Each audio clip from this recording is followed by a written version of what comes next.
কিশোরগঞ্জে গুড়ি গুড়ি বৃষ্টির মধ্যেই নিকলি বেড়িবাঁধ হাওরের সৌন্দর্য উপভোগ করতে আসেন দেশের বিভিন্ন স্থান থেকে হাজারো পর্যটক। বৃহস্পতিবার দুপুর থেকে নিকলির বেড়িবাঁধ এলাকায় পর্যটকদের ভিড় দেখা যাচ্ছে।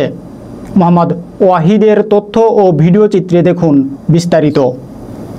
কিশোরগঞ্জে গুড়ি গুড়ি বৃষ্টির মধ্যে নিকলি বেড়িবাঁধ হাওরের সৌন্দর্য উপভোগ করতে আসেন দেশের বিভিন্ন স্থান থেকে হাজারো পর্যটক। বৃহস্পতিবার দুপুর থেকে নিকলির বেড়িবাঁধ এলাকায় পর্যটকদের ভিড় দেখা যায়।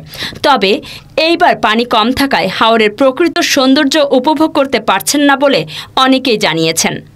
গুড়ি গুড়ি বৃষ্টির মধ্যেই পর্যটকদের মাথায় ছাতা নিয়ে ভিজতে ভিজতে বেড়িবাঁধের রাস্তায় ও নৌকায় ঘোরাঘুরি করতে দেখা গেছে। কিশোরগঞ্জের হাওর অঞ্চলের মধ্যে অন্যতম হচ্ছে নিকলি হাওর। পরিবার পরিজন নিয়ে আনন্দঘন মুহূর্ত বা ছুটি কাটাতে কিশোরগঞ্জের নিকলি উপজেলা বেড়িবাঁধ এলাকায় ঘুরতে আসছে হাজার হাজার মানুষ।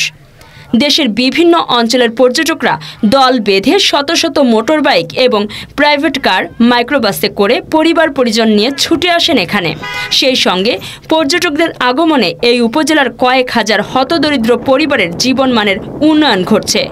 ময়মনসিংহ, শেরপুর, ঢাকাসহ কিশোরগঞ্জের আশপাশের জেলা উপজেলা থেকে বিভিন্ন শ্রেণী পেশার মানুষজন আসেন নিকলি। 2 দিন যাবত নৌকা নিয়ে বসে আছি, বৃষ্টি লাগিয়ে কোনো যাত্রী আসতেছে না। 2 দিন বৃষ্টির কারণে মাছ পাই না। এখন আবার আজকে যাইতাছি, দেখা যাক আল্লাহ কি রাখছে রিজিকে। আসসালামু আলাইকুম। আমি কুঠিয়ারি থেকে আসলাম নিকলি হাওরে ঘোরার জন্য। তো পরিবেশটা অনেক সুন্দর। আমরা এবার যা দেখতে পেলাম যে গতবারের তুলনায় এবার অনেক পানি অনেক কম, তারপরে অনেক ভালো লাগতেছে। আমরা কিশোরগঞ্জ শহর থেকে এসেছি। আমার স্ত্রী আছে, আমার এক ছেলে আসছে, এক মেয়ে আসছে। আমরা অনেকদিন পর এই নিকলি হাওরে ঘুরতে এসেছি। খুব ভালো লাগছে। এটা আমাদের কিশোরগঞ্জের একটি ঐতিহ্যবাহী হাওর, নিকলি হাওর। আমরা সপরিবার এসে অত্যন্ত আনন্দ অনুভব করছি। হাওরে পানি কম হওয়ায় আমাদের পর্যটন খুব কম আসে। আমরা নৌকাওয়ালারা খুব বিপদে আছি।